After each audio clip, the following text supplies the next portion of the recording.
আসসালামু আলাইকুম, কেমন আছেন সবাই? আশা করছি সবাই ভালো আছেন। আলহামদুলিল্লাহ আমরাও ভালো আছি। তো আজকে ভিডিওটা শুরু করেছি একদম গেটআপ নিয়ে, মেকআপ টেকআপ। কারণ হচ্ছে আমি কয়েকটা পিকচার তুলেছি এবং একটু ভিডিও করেছি, যেটা আমার একদম প্রাইভেট একটা ভিডিও করেছি। যে এটা মনে করেন আমি তো এমনিতে এত মানে একটু অভিনয় করে একটু ভিডিও করেছি। সেটা আমি আমার শুধুমাত্র ফেসবুকের জন্য করেছিলাম। আমার ফেসবুকে কিন্তু সবই লেডিস। অনেক সময় ভুল বোঝে, কিন্তু আমার ফেসবুকে আসলে লেডিস সব। দু একজন আছেন ছেলে, যেমন সাগর, এরকম আমার কাছের মানুষ। এছাড়া সাধারণত সবই হচ্ছে আমরা হ্যাঁ।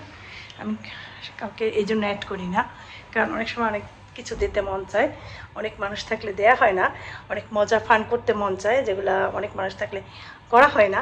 সেজন্য আমি একদম আমার ফেসবুকটাকে নিজের মতো করে রেখেছি, যেখানে আমি পিকচার ভিডিও সব কিছু শেয়ার করি। একটু গান গুনগুন করে গান গাই, সেগুলোও দেই। ভালো লাগে। আমার রিলেটিভস, আমার ফ্রেন্ড সার্কেল যারা আছেন তারা দেখে, এই আর কি। তো ভিউয়ার্স আছে, 2-4 জন ভিউয়ার্স আমার আছে যারা খুবই আমার ক্লোজ ভিউয়ার্স।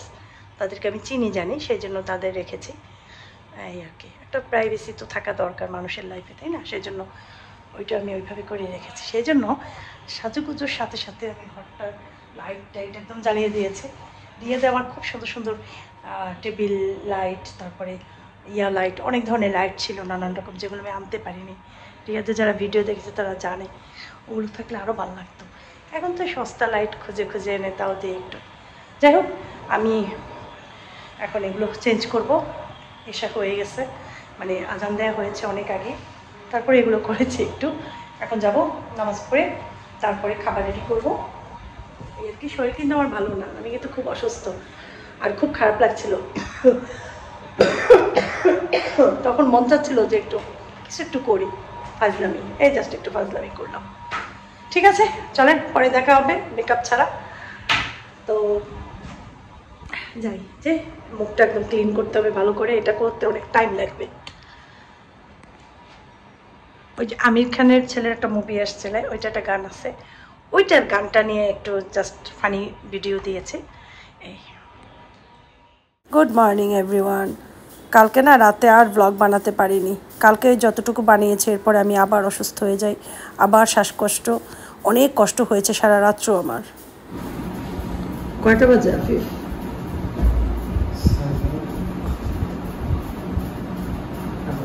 8টা বাজে। অসুবিধা নেই।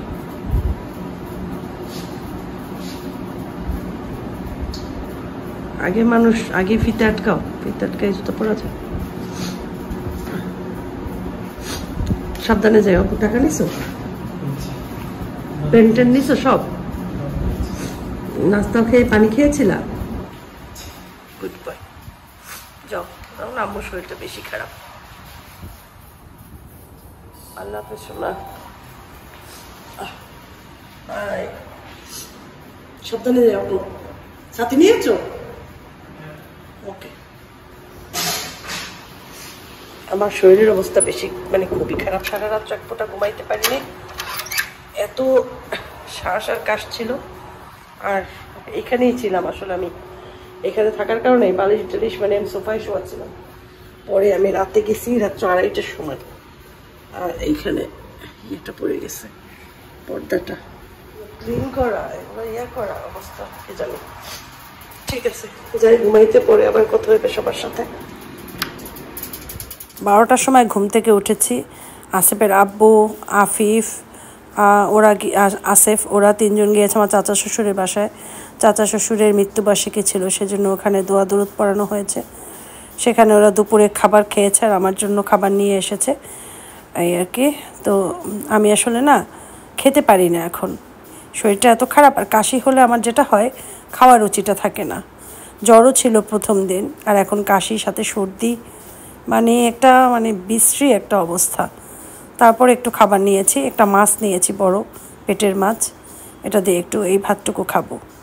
খাবার না খেতে পারলে কিন্তু মানুষ বেশি দুর্বল হয়ে যায়, অসুস্থ হয়ে যায়। তাই অসুস্থ অবস্থায়ও কিন্তু নিজের যত্ন নিজেরই নিতে হয়। এই জন্যই খাচ্ছি। খেয়ে একটু মেডিসিন খাবো, তারপর একটু রেস্ট নেব।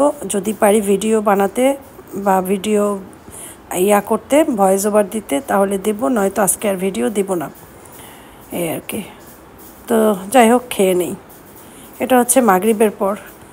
নুডলস খাবে না তার, আর হটডগ স্যান্ডউইচ সেটাও খাবে না। কি চিন্তা করেছি কি দেব, অনেক চিন্তা করে বলি কি একটু তেলের পিঠা ভাজি, বললে বলবে না খাবো না, বানিয়ে সামনে দিলে তখন ঠিকই খাবে। সেজন্য একটু পিঠা ভাজছি, স্যারও আসবে পড়াতে, তো ভাবলাম কয়টা পিঠা ভেজে ওদেরকে দেই। তো অল্প কয়েকটাই বানাতে নিয়েছি। আর আমার জন্য আদা লবঙ্গ দিয়ে চা বানাচ্ছি। আর আমি দুধ চাই পছন্দ করি, লাল চা খেতে তেমন একটা পছন্দই করি না, তারপরেও ঠেকলে খাই, নয়তো না। এদিকে একটু পিঠা ভাজছে, গরম লাগছিল প্রচুর, চুলার কাছে এত গরম ঘেমে যাচ্ছিলাম। তারপরে আমার জানালা থেকে কিন্তু প্রচুর বাতাস আসে, কিন্তু জানালা খুললে যেহেতু গ্যাসের চুলা অফ হয়ে যাবে, সেজন্য এদিকে জানালা খুলতেও পারছি না। যেখানে সিঙ্ক ধোয়া টোয়া করি ওইখানে জানালা অর্ধেকটা খোলা রাখি। যাই হোক, চায়ের পাতি দিয়ে দিলাম, চাটা হোক, এক মুখ চা খাবো।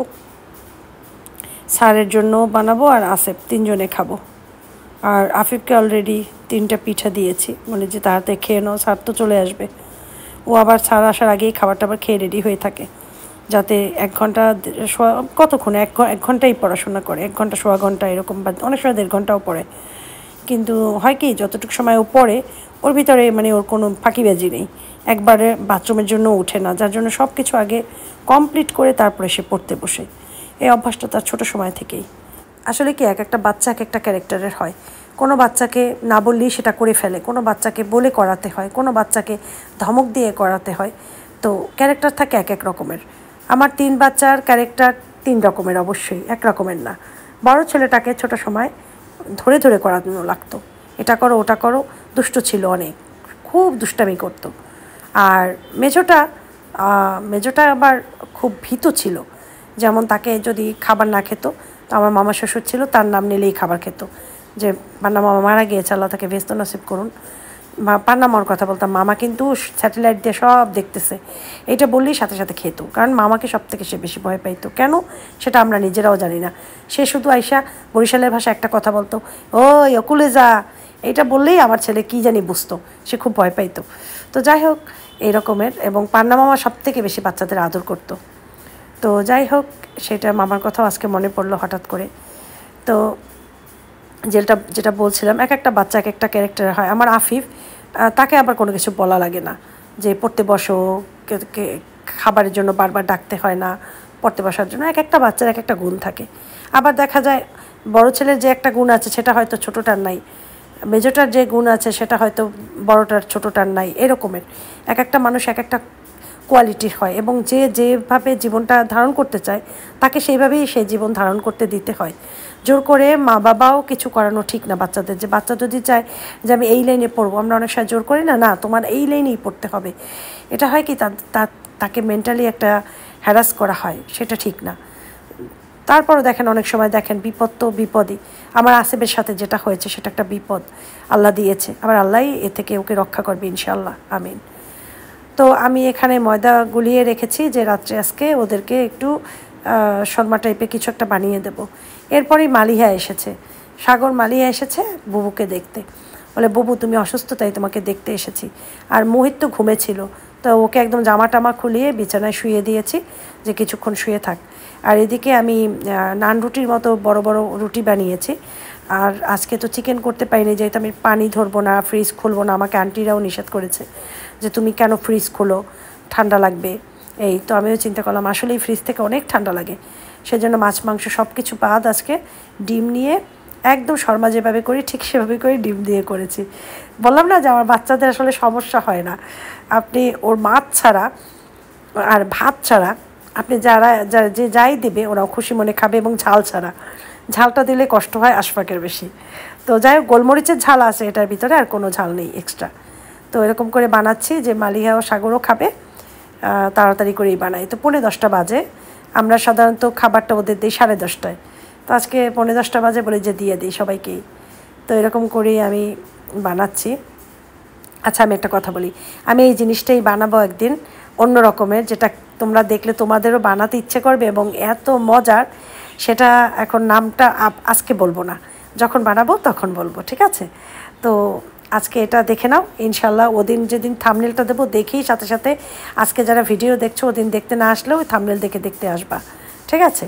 ওইটা হবে চমৎকার একটা জিনিস, যেটা আমাদের বাংলাদেশে অ্যাভেলেবেল এবং খেতেও অনেক মজা লাগে, ঠিক আছে? তো ডিমগুলো সেদ্ধ করে নিয়েছিলাম, এখন এই যে ওদের খেতে দিয়েছি।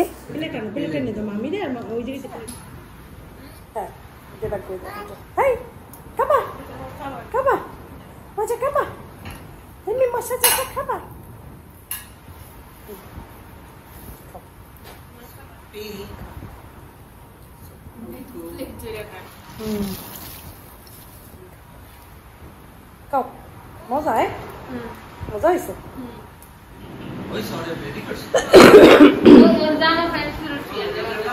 নিয়ে এসো, ফিরে নিয়েছো? বড় বড় জুতাও পরার দরকার নেই এখন, এইভাবেই যাবে সে।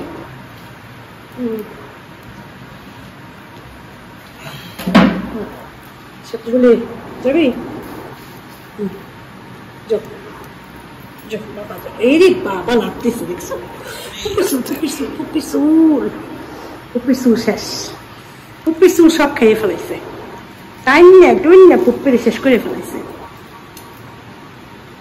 সাবধানে নিস কিন্তু, আর সাবধানে ইয়াতে বসিস, বুঝছস? আল্লাহ হাফেজ। আয় সোনা, আল্লাহ হাফেজ। আল্লাহ হাফেজ। এই যে টাটা দে, টাটা দে, টাটা।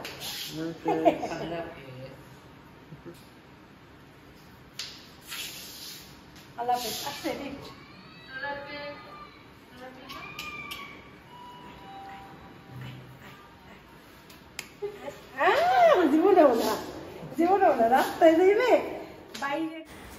তো সকালে ঘুম থেকে উঠে আফিফ স্কুলে গেল, আফিফকে নাস্তা টাস্তা দিলাম, আফিফ চলে গেল, এরপরে আবার একটু ঘুমিয়েছিলাম, তারপরে উঠে একটু শুধু চা খেয়েছি, কারণ আমি আফিফ যখন স্কুলে গিয়েছে তখন আমি চা খেয়েছি, নাস্তা বলতে একটু ব্রেড দিয়ে চা খেয়ে নাপা খেয়েছি, কারণ আমার প্রচুর মাথা ব্যথা ছিল সকালবেলাতে, এই আর কি। এরপর তো ঘুম থেকে উঠে তারপরে তেমন কোনো কাজ নেই আজকে, যেহেতু আমি একটু সিক, সেজন্য এখনও আমি ফ্রিজের কিছু রান্না বান্না করবো না ফ্রিজ থেকে নামিয়ে, আর পানিও বেশি ইউজ করবো না। তারপর আমার জামার হাতা টাতা কিন্তু ভিজে গিয়েছে, কারণ আমি কিচেনের কাউন্টার পরিষ্কার করেছি, এগুলো টুকটাক কাজ করেছি, একটু প্লেট ছিল ওগুলো ওয়াশ করেছি। আর এই কাপ্তান পরলে যেটা হয়, কাপ্তানের হাতা তো জাগানো যায় না, যার জন্য কাপ্তানের হাতা ভিজে যায়।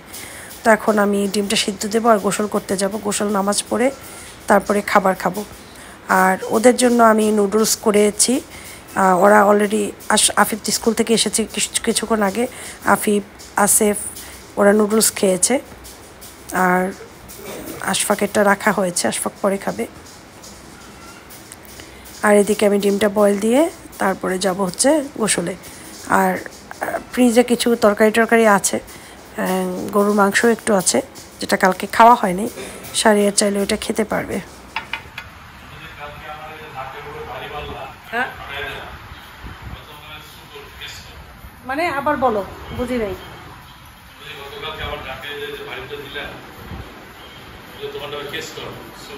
আরো কাছে এসে বলো, শোনা যায় না।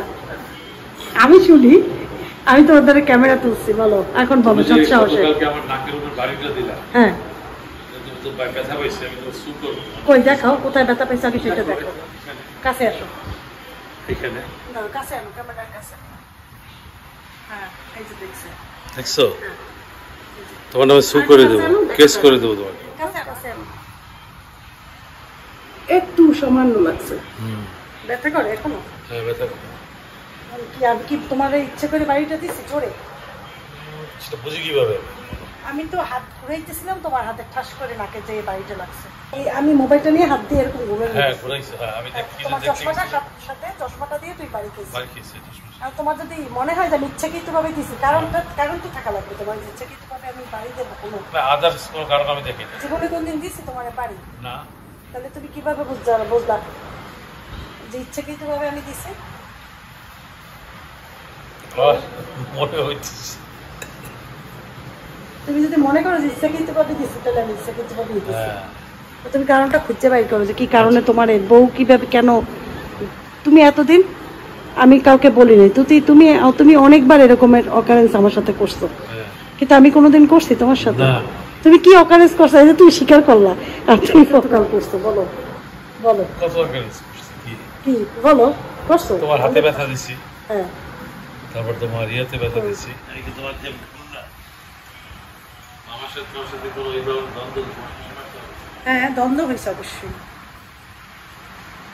অবশ্যই দ্বন্দ্ব হয়েছে, ঝগড়া বাজাটি অনেক হয়েছে জীবনে। মাঝে মাঝে তোর কাছে জেনে শুনে হেরে যায়, কিছু কথা বলে ফেলি, কিছু কথা ছেড়ে যায়।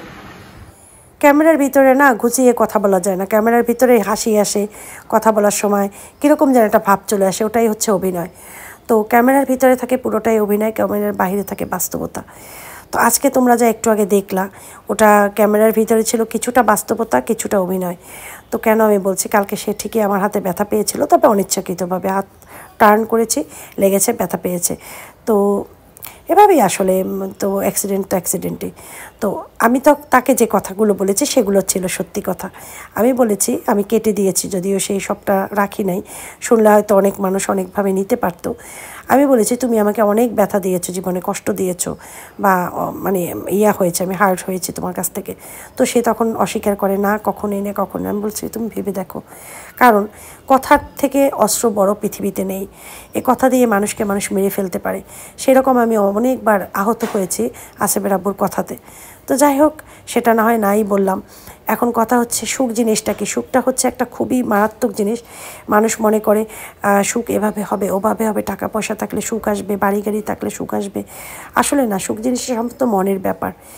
যেমন আমি যদি মনে করো আমি সব থেকে অসুখী হতাম যদি আমি নিজেকে করতে চাইতাম অসুখী, কারণ আমার ছেলে যেহেতু অসুস্থ, বড় ছেলে, তো আমি সব থেকে অসুস্থ থাকতে পারতাম, গোমরা মুখে থাকতাম, জীবনে কিচ্ছু আনন্দ নিতাম না, ফুর্তি নিতাম না, ঘরে বসে থাকতাম, চিন্তা করতাম, নিজেও অসুস্থ হয়ে থাকতাম, বিছানায় পড়ে থাকতাম।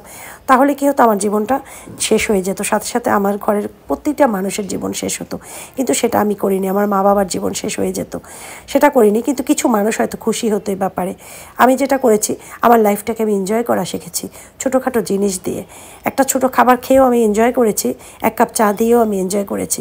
আমি চাই আমার ভালো লাগা, ভালোবাসার জিনিসগুলো তোমাদের সাথে শেয়ার করতে, এবং সেটাই করেছি। আমি কি জীবনে সম্পূর্ণ পারফেক্টলি সুখী? না। আমার হাজব্যান্ডের সাথে কি সারাক্ষণ আমার ভালোবাসার কথা হয়? না। আমাদের সাথে বনিবনা হয় না, অনেক ধরনের ঝামেলা হয়, আবার ঠিক হয়ে যায়। কিন্তু মনের ভিতরে যে কষ্টগুলো ঢুকে গিয়েছে ওগুলো কখনো যাবে না, কোনো দিন যাবে না। বুকের ভিতরে একটা জায়গা করে নিয়েছে, একটা ব্যাংক বানিয়ে রেখেছি। সেই ব্যাংকটার ভিতরে সমস্ত কষ্টগুলো রেখে দিয়েছি, সমস্ত মানুষের দেয়া সমস্ত কষ্ট ওখানেই আছে, কোনো দিন হয়তো কাজে লাগতেও পারে আমার।